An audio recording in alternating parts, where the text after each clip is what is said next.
Oi para você que está com a gente na programação aqui da Rede Alesp, está começando mais um Cultura e Saber e hoje a gente vai conhecer mais do universo lúdico e das histórias dos contos de Edson Gabriel Garcia, ele que é escritor e que também faz parte aí de tantas pessoas que todos os dias atuam dentro da Assembleia Legislativa de São Paulo, dentro do Parlamento Paulista. Quero te agradecer pela presença, a gente está gravando essa edição aqui na Livraria Martins Fontes, em São Paulo. Muito obrigada pela sua disponibilidade. São muitas obras publicadas ao longo do tempo. Para a gente começar, queria entender de onde vem a sua inspiração. Bom, antes de mais nada, eu queria agradecer o convite. É sempre muito prazeroso para quem escreve poder falar do seu trabalho, da escrita, de como escrever, do porquê escrever, da publicação, do trajeto, do caminho dos livros, né? E agradecer essa possibilidade de mais uma vez, nesses tantos anos da minha vida de trabalho com a literatura infantil e juvenil, poder estar falando disso, né. Eu acho que a minha inspiração, vem sempre da vida, das coisas que eu leio, das coisas que eu escuto, das coisas que eu sinto, do que eu assisto. Na época eu fui professor e diretor de escola durante muito tempo, e eu tirava, a inspiração vinha muito fácil, brotava muito fácil dessa convivência minha com os alunos, né, com as crianças e os jovens, nas escolas por onde eu trabalhei, como professor e depois como diretor de escola. Um manancial muito rico. Mas depois eu saí, achei que a fonte ia secar, não secou, porque a vida é cheia de motivos de inspiração. Às vezes uma palavra que você vê, às vezes uma viagem curta de ônibus de um lugar para outro, te enseja um motivo, alguma ideia para escrever alguma coisa. A vida é muito rica e tão rica quanto é a literatura. Então eu acho que é daí que vem toda a minha inspiração. Da observância da vida. Muitas das suas obras são focadas no universo infanto-juvenil e imagino que, por conta dessa experiência como professor, como diretor dentro de escola, de sala de aula, mas hoje, assim, diante de tantas transformações de um mundo tão tecnológico, como é que você ainda busca despertar a atenção e esse olhar para esse público com histórias publicadas em livros? Olha, realmente de quando eu comecei, a escrever e publicar, e eu já tenho uma carreira aí que passa um pouquinho de 4 décadas, o mundo mudou muito hoje, né. As coisas mas mudou muito mesmo, né. E então eu procuro, estar sempre atento às coisas que estão acontecendo, embora eu não esteja dentro de uma escola, mas eu direto, com frequência, mas eu vou muito a escolas conversar com a meninada que lê os meus livros, né. E tem uma coisa que me bate, que é sempre assim, que bate legal, que histórias legais, histórias interessantes, a garotada está sempre disponível para ler. Então, independente do avanço da tecnologia, do e-book, das redes sociais, quando você tem um tema legal, uma história legal, um aporte legal, uma entrada legal em um tema, a criançada curte, gosta de ler. Então eu acho que, e como é que eu faço para me atualizar com isso, nisso, né? Eu estou sempre lendo o universo, o que falam sobre os jovens, o que pensam os jovens, atento para as outras obras produzidas para os jovens, e eu acho que lendo outros, intelectuais que escrevem, psicólogos, gente que pesquisa a relação das gerações e tal, para poder disso tirar o alimento do meu trabalho, né. Então eu me sinto um cara, apesar, do avanço da minha idade, eu me sinto, alguém sintonizado com o mundo. O meu tempo é agora, não é assim: "Ah, no meu tempo", não, o meu tempo é este. Muito bom. E eu procuro sempre estar com essa coisa, converso, e eu já tenho netos, hoje adolescentes, então também é uma coisa É uma interessante, né. fonte de inspiração para você? Eles, quando crianças foram mais, os meus filhos foram muito, me inspiraram muito, eles e o grupo deles, né. Um dos meus maiores sucessos, que é o Diário de Bilóquia, é um livro traduzido, pela editora Fundo Cultural, que é uma editora mexicana, mas que publica para todos os países de língua espanhola.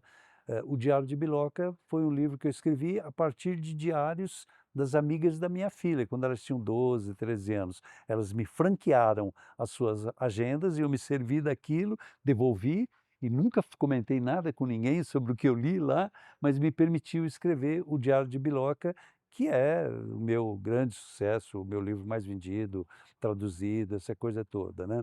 Então os meus filhos foram e os netos hoje, até por conta que eles estão, nesse mundo que nós estamos dizendo, esse mundo digital, analógico, eles são, fonte no sentido de que eu os observo no mundo deles, né. Perfeito.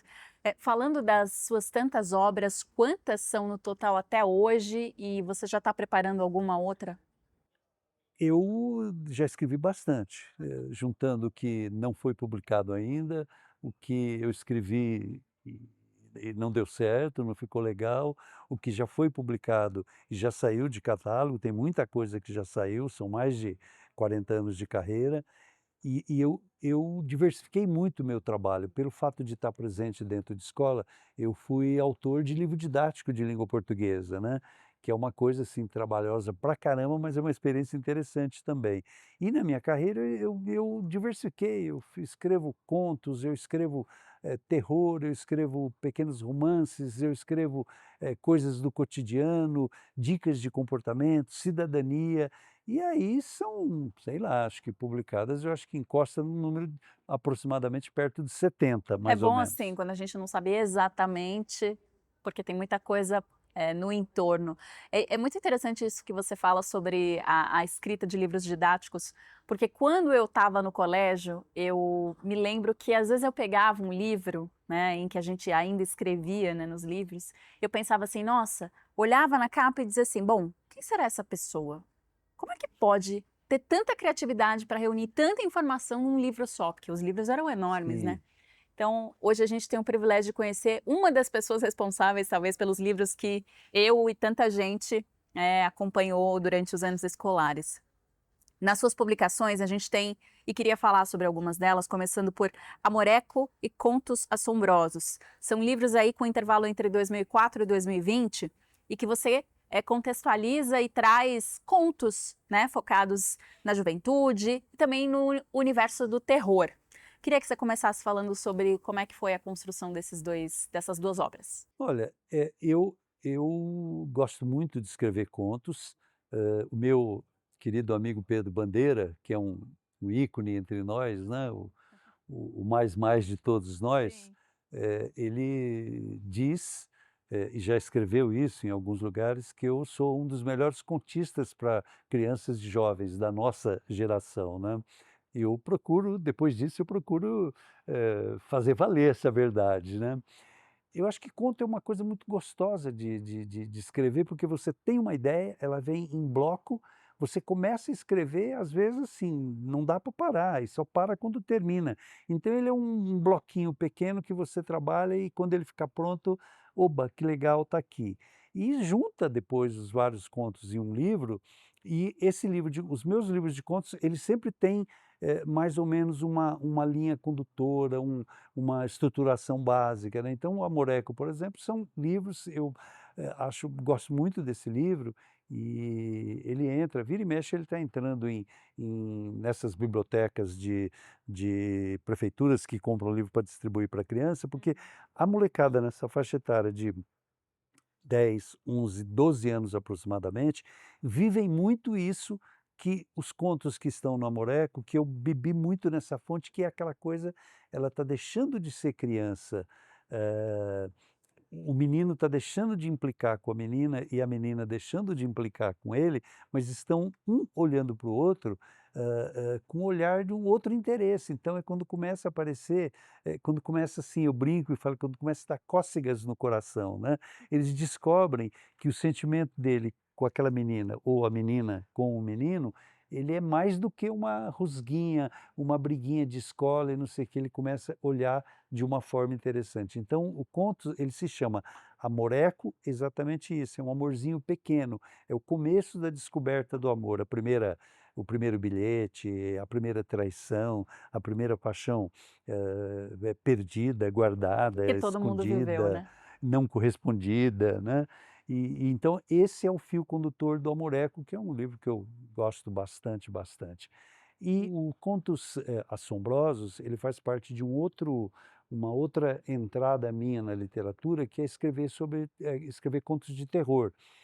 Não é o terror, de violência, esse que a gente vê, bastante na TV, essa coisa de morte, sanguinolento, tira o braço para um lado, a cabeça para o outro, que não sei o quê, mas é aquela coisa assim do insondável, do impensável, do que você vê, você percebe, sente, mas não tem explicação para aquilo. Então é nesse limiar entre a realidade e o desconhecido, mas que também é realidade, que eu escrevo as minhas histórias de terror, né. Eh, Deu Contos Assombrosos, que já é o segundo, o primeiro é Os Sete Gritos de Terror, que é um livro, tenho informações de bibliotecários, que é um livro que tem fila na biblioteca para a molecada tirar e ler, né. E o meu último de terror, que é por enquanto uma trilogia, se chama Contos Envenenados, que tem uma história interessante, ele não foi publicado no Brasil, ele é publicado em língua portuguesa, mas é publicado por uma editora norte-americana que divulga os livros, escritos em língua portuguesa, de autores, que escrevem em língua portuguesa, para todos os países do mundo que leem ou falam ou Uhum. têm uma entrada com a língua portuguesa, né.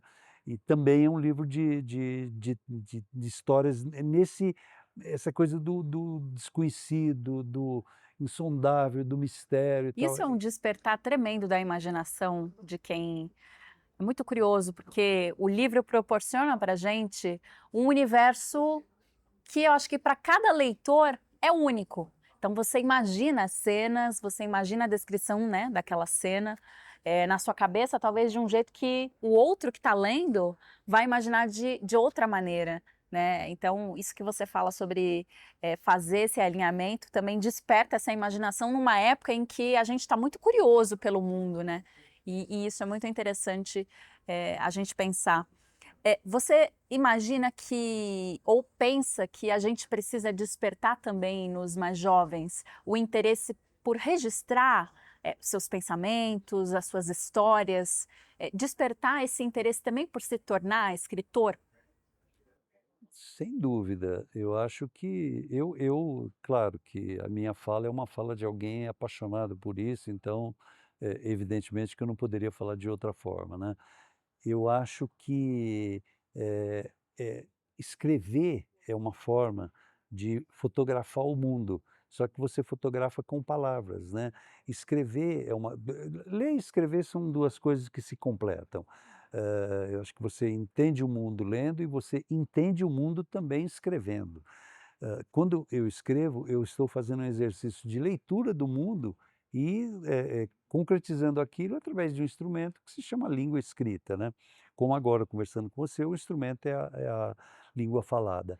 Eu acho que, eu como professor, eu dei muitos cursos de incentivo à leitura, incentivo à escrita, então eu sempre fui um cara que, sempre pensei e continuo pensando que a escrita é uma coisa que não importa a idade, que você tem que exercitar, tem que praticar, tem que registrar, tem que curtir, ela é um instrumento fundamental para você se sentir como alguém, atuante, vivo, alguém que possa entender e compreender o mundo em que está vivendo, né. Leitura e escrita, essas 2 coisas se completam e eu acho que sim. De um modo geral, hoje as nossas escolas, hã não tem trabalhado muito nesse sentido, né.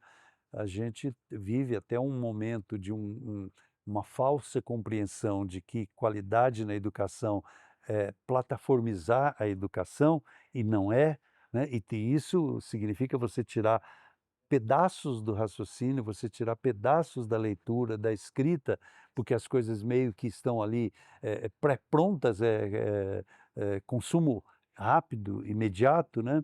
E isso, dificulta, impede essa coisa de lidar com a leitura, com a escrita, essencialmente com o pensamento, né. Você passa a ser um repetidor de fórmulas prontas. Então eu acho que neste mundo nosso, é fundamental essa retomada, da leitura, retomada da escrita como instrumentos de você construir a sua história de vida, a sua cidadania, você como sujeito da história do mundo em que você está vivendo. A gente vai continuar falando desses e de outros livros, publicados então pelo Edson Gabriel Garcia, nessa edição do Cultura e Saber, que faz agora um intervalo. A gente volta já já.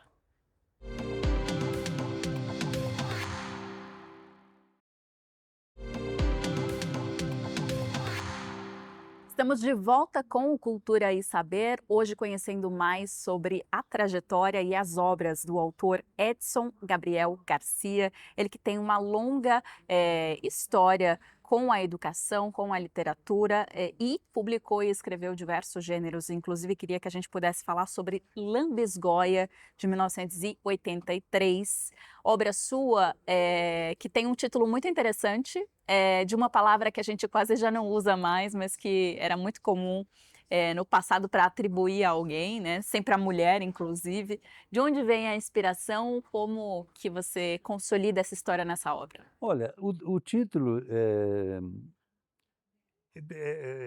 essa palavra lambisgoia esteve muito presente na minha infância, depois ela sumiu, hoje, aparece muito pouco, né. O título lambisgoia, que é o nome de um macaquinho que é matriculado numa classe, numa sala de aula. Então é uma brincadeira que eu faço, assim, com essa coisa de provocar o ambiente escolar, o ambiente de escola, através da inserção de um macaco, e sem que isso causasse surpresa, sem que isso fosse aquela coisa que estranheza, assim, né, não, ele entra como aluno e começa a ser um bom aluno em matemática e tal. Mas o título em si, lambisgoia, eu peguei a palavra lambisgoia e apelidei o macaquinho, tinha que dar um nome, eu dei o nome para ele de lambisgoia, mas ele não tem a ver exatamente Com um o macaco, sentido. ele não é um lambisgoia, né, ou uma lambisgoia. Tem diferentes aí questionamentos sobre o gênero da palavra. Mas é um livro, eh, é um dos raros livros que ainda do meu começo de carreira, que está em catálogo, que tem a ilustração da grande ilustradora, artista, que é a Eva Furnari. A Eva Furnari que fez a ilustração do Lambisgoia, e ele está perdido num catálogo imenso da editora Nova Fronteira, mas é um livro que já teve uma trajetória de muito sucesso, já foi comprado em larga escala pela Secretaria da Educação do México, o México inteiro, há 20 e tantos anos atrás, leu o Lambisgoia, né. Então, eu acho que um pouco a história do Lambisgoia passa um pouco por isso, né, por essas, e mais uma vez o cenário de uma história era uma sala de aula, uma escola que era um ambiente que eu conhecia muito, né. E hoje, eu não estou em sala de aula, mas, assim, eu lido tanto com o cotidiano de professores que eu imagino o tempo todo as coisas mudaram um pouco, na verdade, tristemente até, porque a escola não consegue acompanhar, a mudança, né, da sociedade com a rapidez, com a intensidade de qualidade que seria necessário. Mas o Lambisgoia é isso, né, essa coisa do nonsense, da brincadeira, e questionando um pouco o ambiente da escola. Nessa conversa que a gente está tendo, me faz pensar que os seus livros eles estão além das livrarias, além do acesso em que a pessoa pode se interessar e comprar, mas eles são públicos, eles estão em bibliotecas, eles estão sendo recomendados inclusive por prefeituras e recomendados em outros países, inclusive conforme você menciona. Para um autor que tem essa missão de levar a sua inspiração para outras pessoas através das palavras escritas, dos livros, de que maneira isso para você desperta algo como conseguir concluir o meu objetivo? É um orgulho para você ter esse resultado, por exemplo? Olha, é uma eu não sei se a palavra exata seria orgulho. A gente tem um pouco de preconceito com essa palavra, né. Eu acho que é uma coisa muito gostosa, é uma coisa muito prazerosa, muito intensa. Eu costumo dizer que literatura só me dá prazer. Pensar, escrever, publicar, ver o livro circulando, ser lido e tal, só me dá prazer. Então, se você o ciclo se completa quando ele é lido por alguém e esse alguém, faz contato com você. Eu vou muito em escolas para conversar com a meninada que lê os livros, já fui mais, mas eu ainda vou em escolas conversar com eles. Então, você percebe, que o ciclo se fecha, né, desde o autor concebeu o livro, escreveu, a editora publicou, alguém comprou, chegou na escola, a molecada leu. Fechou esse ciclo, ele pode estar abrindo um outro ciclo que é, a partir da leitura, o que vai acontecer, né. Isso é muito gostoso, é uma coisa imensamente prazerosa, vai muito além daquela coisa assim do missão cumprida, dever cumprido, não, vai muito além. Tem um livro meu, chamado Quanto Vale uma Vida, que é um livro sobre bullying, que é uma coisa que, há bastante tempo atrás, quando eu estava em sala de aula, e depois como diretor de escola, eu vivi, e eu sempre trabalhei contra, discutia isso com os professores, não deixava que isso acontecesse, mas ele não estava na moda da discussão como está hoje.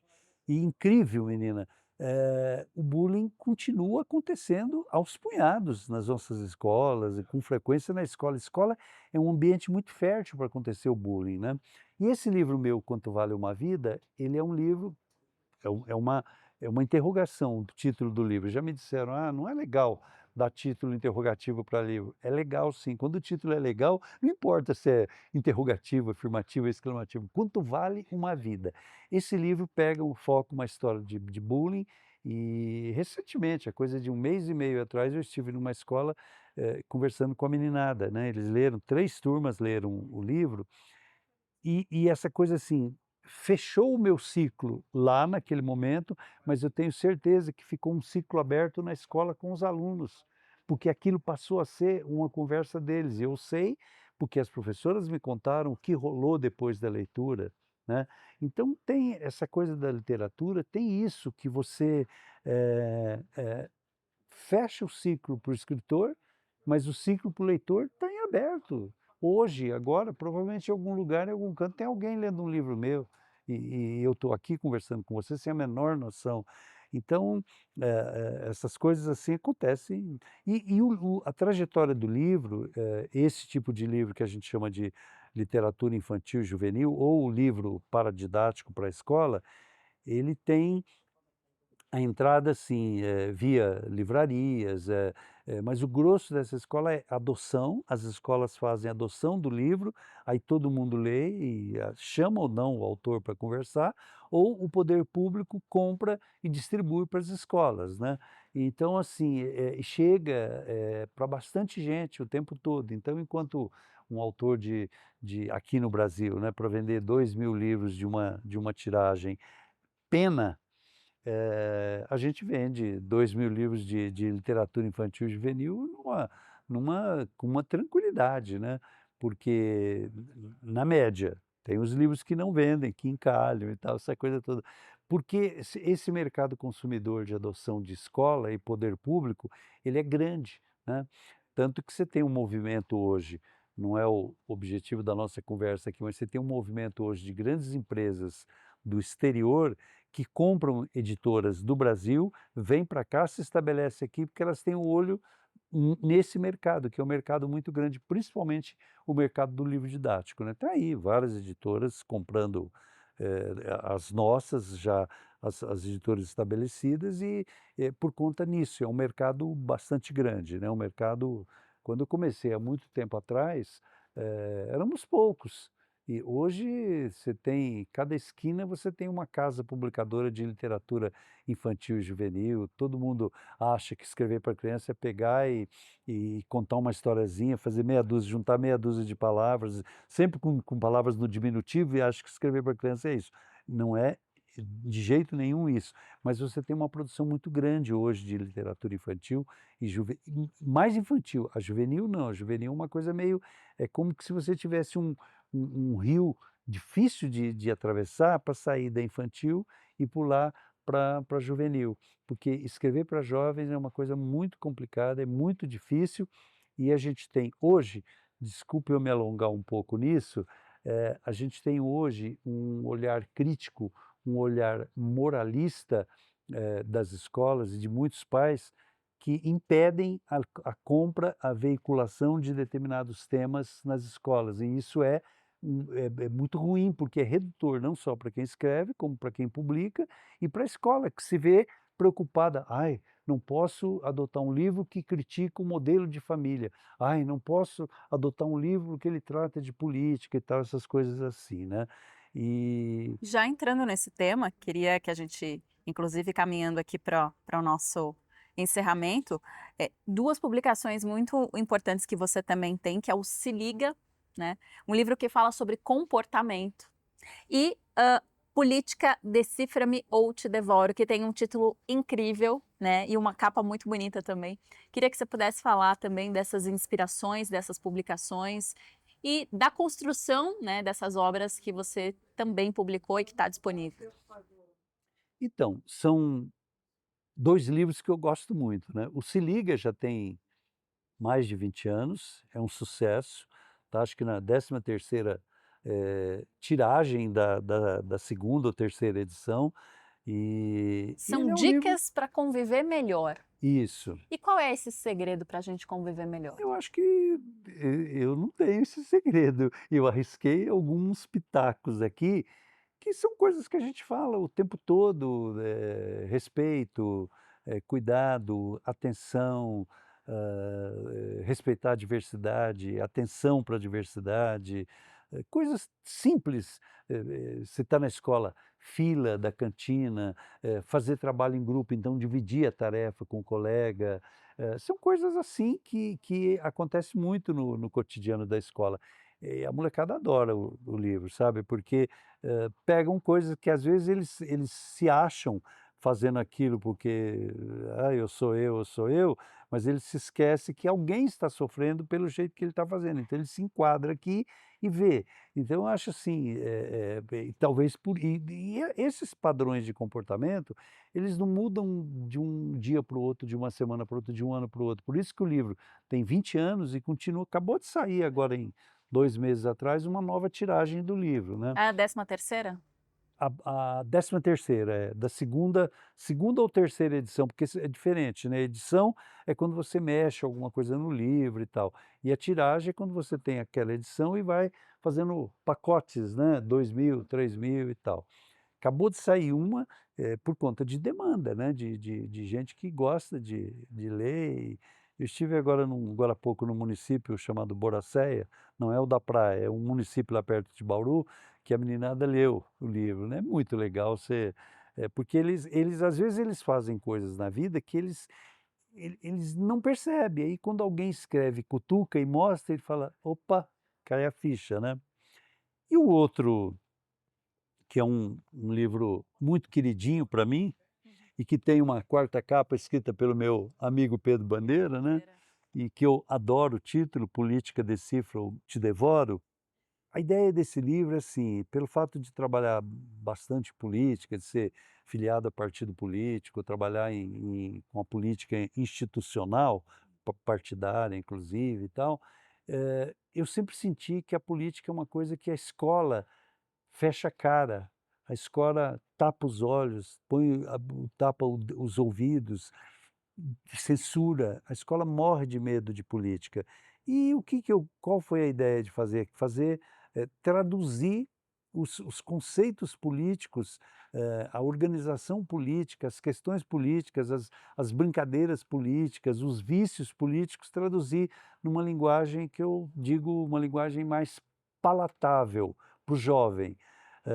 Então essa é a ideia, tipo assim: "Ó, se você acha que política é coisa só de corrupto, ou só de político profissional, e não entende que a política faz parte do seu cotidiano, você está lascado, meu, porque é aí que é isso que os maus políticos querem, eles querem exatamente isso, que a gente encoste a política num canto e deixe eles navegando, para que você não saiba das coisas que estão acontecendo. Então a ideia de escrever esse livro, e a ideia é que ele circule entre leitores do 7º, 8º, 9º ano do ensino fundamental e 1º, 2º ano do ensino médio, né. Que é uma forma, não sei se você avalia assim, da gente despertar o olhar cidadão também, para os termos que às vezes estão no noticiário e a gente não consegue compreender, né, porque a gente não aprendeu o que esses termos significam. Então, democracia, 3 poderes, o que faz cada poder. Você pensa que essa também é uma forma de dar uma aula fora da escola? Sem dúvida, né, mas eu concordo plenamente com você, tanto que a raiz da palavra política, que vem de polis, que é cidade, é como cidadania, né, também essa origem da convivência junto. Uma é grega, outra é latina, mas é a mesma coisa, política e cidadania se confundem, né. Aliás, é difícil você definir política.